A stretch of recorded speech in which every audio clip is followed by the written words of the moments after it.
everything still boils down to the mindset you are having. It still boils down to the mindset you're having towards what you want to achieve. If you've not changed your mindset, if you've not had the correct mindset towards what you actually want to achieve, it will still remain there and to remain like a failure. So your mindset should be the first thing that should change the mindset. So what kind of mindset do you have? What kind of mindset do you have about life in general? What kind of mindset do you have about success? What kind of mindset do you have about that thing that you want to do? Have you programmed your mind in such a way that you believe that this thing I want to do, I can actually achieve it, or you are still working in a blank space where you've not had an accurate mindset regarding how successful that thing can be.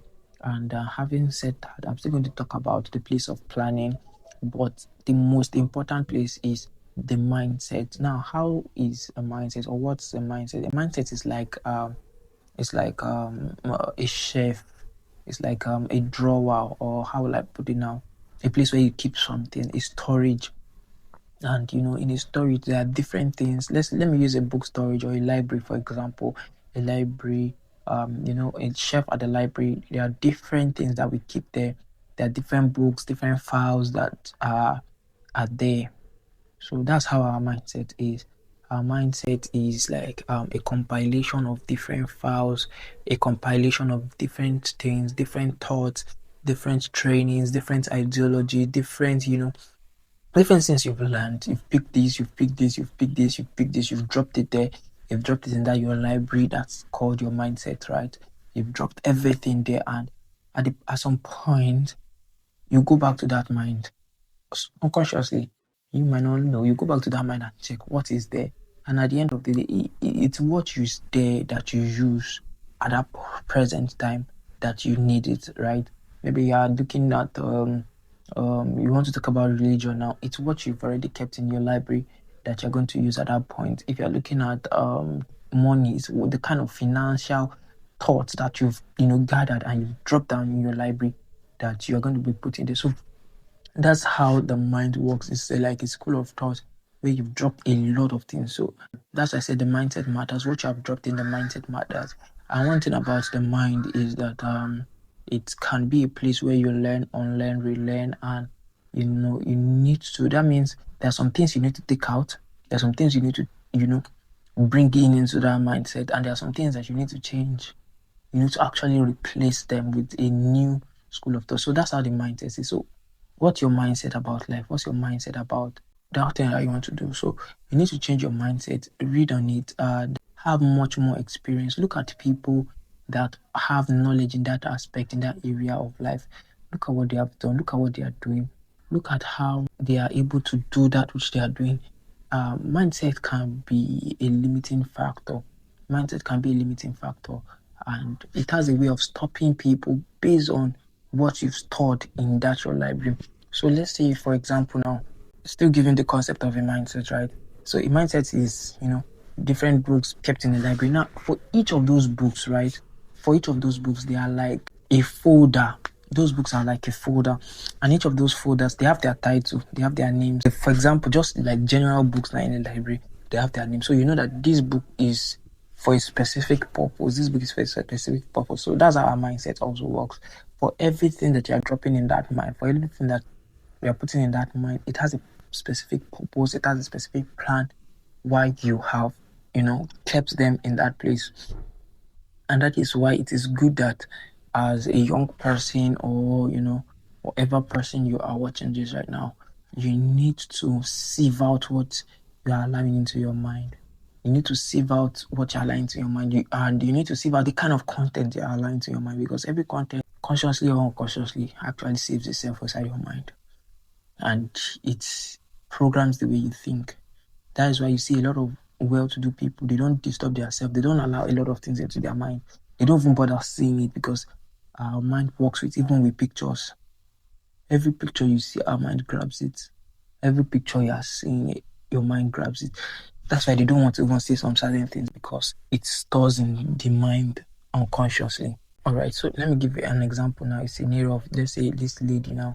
This lady does not have the mentality of when to stop spending. even when she's even when she's in debt, she does not have the mind to stop spending. So let's say, for example, she goes to a store, and on getting to the store, she sees some things that she likes, and she tries to purchase them, and she got them, and she does not even have money.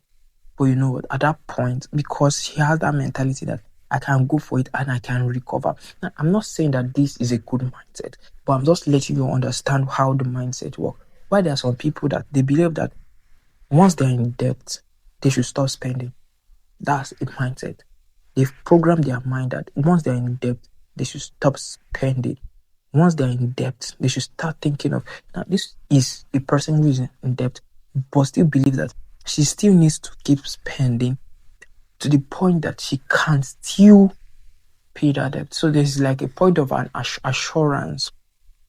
All right. So, and this is going to be leading me to my next video. And in my next video, I'm going to be talking about how people think, both the poor, the rich, and the wealthy. So now the mindset is very, very important. Now let me now bring there's this book I read some times ago, and the book is talking about the mindset, the mind of a monk and the mind of a monkey.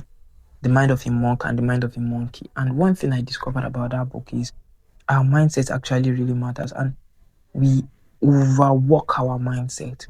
We overwork our mindset. What we are supposed to take time to do, we rush it. And it's more like the kind of generation we are in. Let's say, for instance, you're on TikTok. You can see 5 videos on TikTok, for example. If I'm to scroll past my TikTok now, let's say my first 5 videos will be 5 different things. They can give me a sermon. Second video can be a game. Third video can just be a random person doing a